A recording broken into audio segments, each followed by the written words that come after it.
Hello YouTube, this is Untamed Adventures. Today we're going to be looking at my mountain bike setup for the 2025 season. Let's check it out.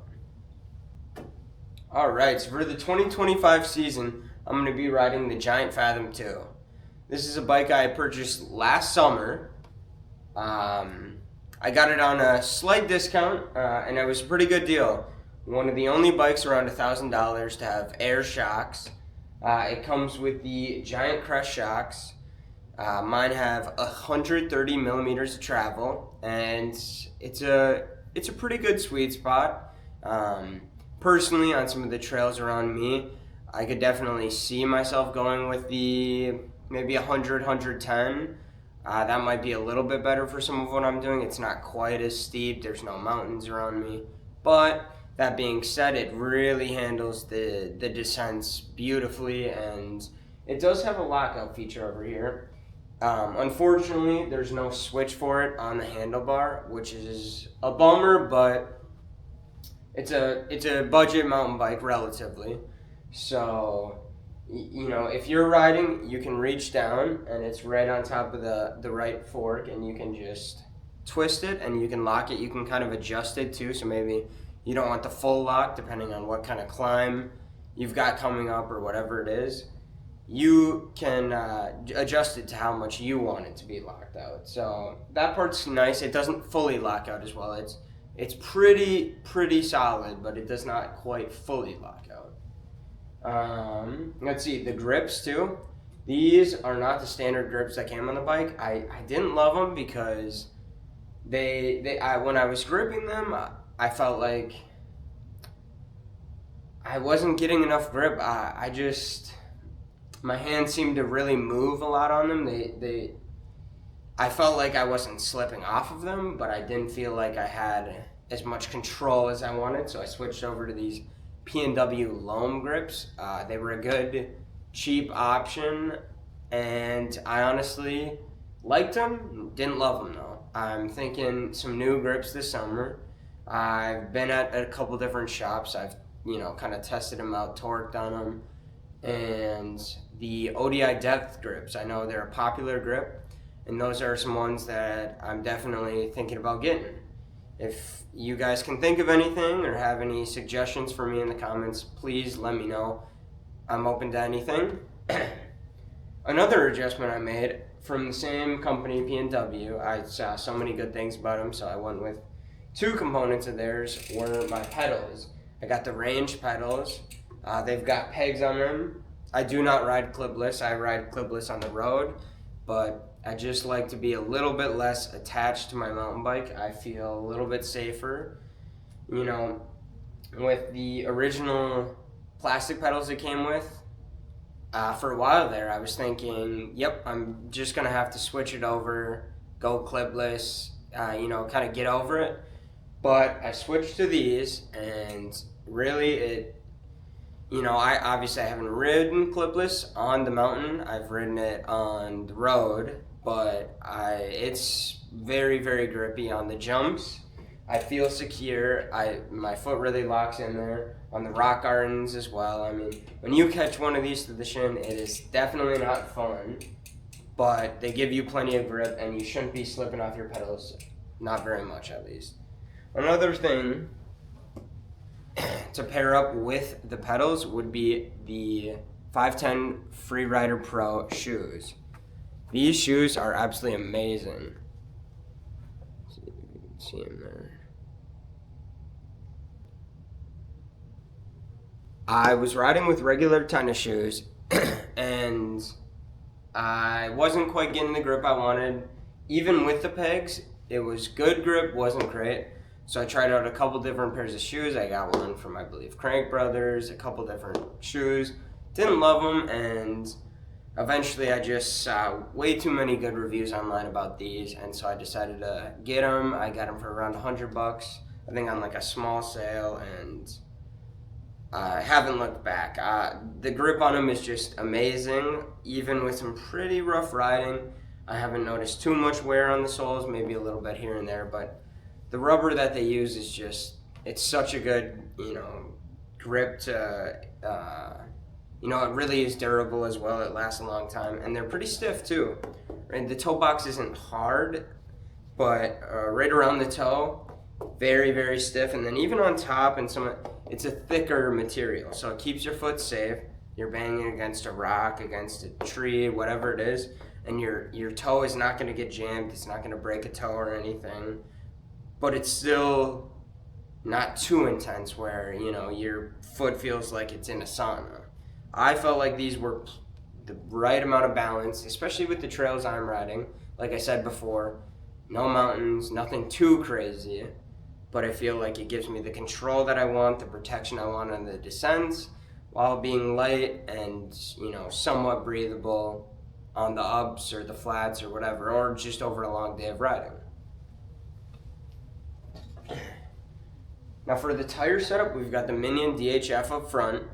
It's a very, very, very nice tire. We're tubeless ready, and it's the only thing I have to say about it really would be maybe it's even too aggressive. I notice, you know, when I'm just coasting or coming down a hill, I just feel so confident on them. It's incredible, especially when taking a sharp turn.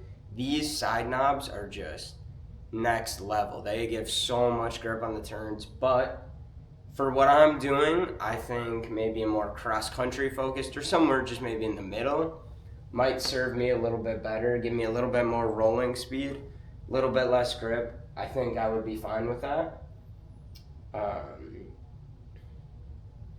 In the back, we've got the Aggressor tires, also for Maxxis, also tubeless. Another great tire, lots of grip. Love the tires. Once again, though, same deal with the front. I could definitely see myself going for more cross country, maybe somewhere right in the middle, as far as how aggressive the tire is, how much grip I get, and then how much rolling speed I get. So, love the tires. I especially love tubeless. I did not have tubeless on my old bike, and it is a must. That you can run the tire pressure so low. I've got in the rear, I run it about 20 to 21, and I think that provides a pretty good balance back there. I know I've got a little bit more weight back here since it's right below my saddle, so that's what I like to run on the back. I feel like I get pretty good grip with that. And then up front, depending on the day, depending on the conditions, I usually go 20 to down to maybe around 17. From the people I've talked to, that seems like it's a pretty acceptable range. You know, I'm a lighter guy, so I think I can, you know, get away with running some pretty low pressure. And the bike seems to respond well. You know, I'm not like hitting the rim or anything. And yeah, that tire pressure, I feel like the bike responds well, it rides well. And I get some good grip, you know. If I don't need quite the, you know, if I'm not doing anything too crazy, maybe I'll bump it up a little bit, but let me know what you guys run too. It'll be interesting to see, do you guys like it a lot stiffer, softer? What do you think? Is the pressures I'm running crazy? Do I need to bump that up, or, you know, where am I at? This orange color, there was a couple different options on the color. I chose this kind of burnt orange. I really liked it. I think there was a couple different options for the Fathom too. But this one just stuck out to me. It showed up at the store and it was beautiful. Their paint, really, really nice. Not much else to say about that. It's not a carbon frame, it's an aluminum frame, but I don't mind that. It's very, very stiff. It's a good weight too. It's not absurdly heavy. And it's, like I said, it's stiff. It's not too heavy. It's durable. I haven't had many problems with that. Another huge thing I love about this bike, old bike did not have a dropper post, and I don't think I could go back to riding without one. It's got the, it's the Giant contact dropper. It's one of Giant's things, just like the shock, kind of Giant's deal. The Giant crest, the Giant contact back here. And so the dropper, it's real nice. You can pop it all the way up. On the ascents, you can sit down, stand up, whatever you want, and the saddle is right there for you.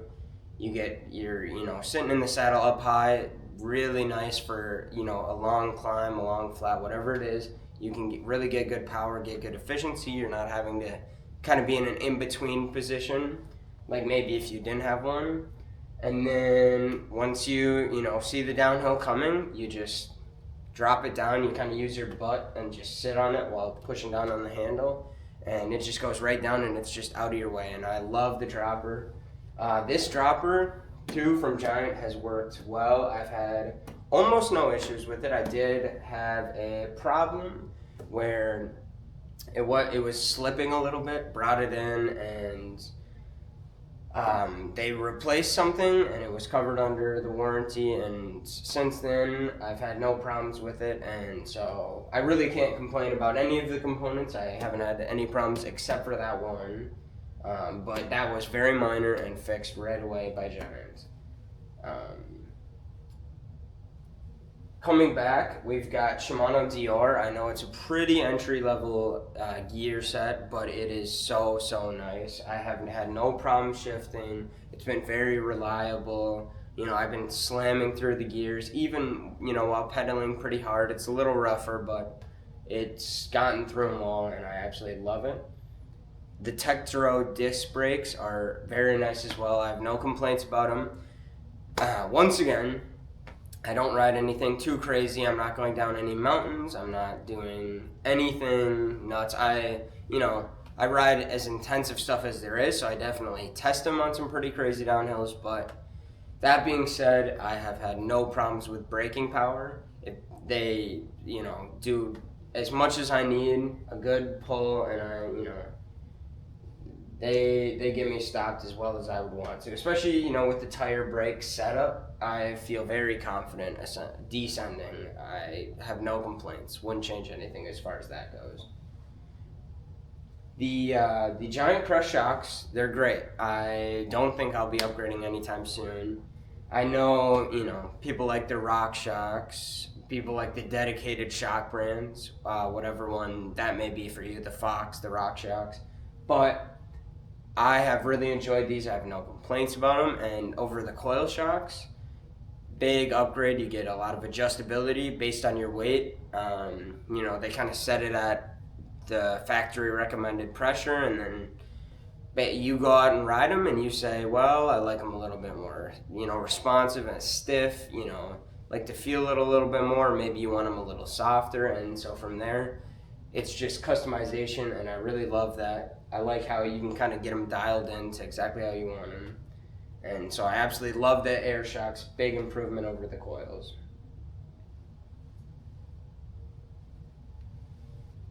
For this bike too, you may notice I also do not have any water bottle holders on there or any bag. Typically when I go mountain biking, I like to carry a backpack or a camelback. Backpack, I'll usually store maybe a snack, a bar, my phone, and maybe, some water, something to drink over the ride. Or I'll do a camelback, has the convenient little straw. That is absolutely perfect for a longer ride. It carries even a little bit more water than a water bottle would. And so for that, that's absolutely what I like to do. I don't love to have it down there. I like to just keep it on me, and I think that works better for me personally. So that's what I do. If you're noticing I have nothing down here, that's why. The seat on the Fathom 2 is the Giant Romero. It's a great seat. It's got some cushion to it, not too much, but it's kind of a good blend between a stiff light seat, but with still a little bit of comfort. For right now, I haven't been using mountain bike or road bike shorts when I go bike. I just use, a pair of workout shorts, and I've had no problems with that. So won't be changing that, won't be changing the dropper. Really the only thing I'm looking to do, as the summer goes along, as I test maybe some more grips, see which ones I like the most. I wear gloves, and so I get good grip on these. I've got sweaty hands, but I'm not worried about that with my gloves quite as much. But I am looking for something else, and I think those ODI depth grips are where I'm going to go. And then as well with the tires, just something maybe a little bit more rolling speed, a little less traction. I feel plenty confident on the descents, so maybe I could, gain a little speed on some of the climbs. And like I said, the 510 Freerider Pros, couldn't recommend anything else as far as the 2 or 3 pairs of shoes I tried besides those. They were plenty stiff. Some of them had other disadvantages and advantages. They were more breathable, less breathable. But what I'll say is the rubber compounds used on the soles just didn't come close to me. If you guys have any recommendations as far as shoes for flat pedals, I would love to hear them. I'd be interested and open to trying something else, but for now, those are what I found to be the best. And even online, most people just seemed that was kind of the common opinion. Please comment down below if there's anything you'd like me to go more in depth on, the grips, the tires, the bike in general, some component on it, the shoes, whatever you'd like to see, please comment that down below. And then this summer, once the weather warms up, the trails dry out, we'll be riding this, we'll be recording everything, we'll be going to different trails, checking them out, maybe doing different things, buying some different gear, testing it out. So comment what you want to see. Please subscribe so you can stay in tune, stay up to date with the different videos we're making. And yeah, I hope you enjoyed this review. This is the Giant Fathom 2. Great bike. I definitely would recommend it, especially if you can find it on a good little sale.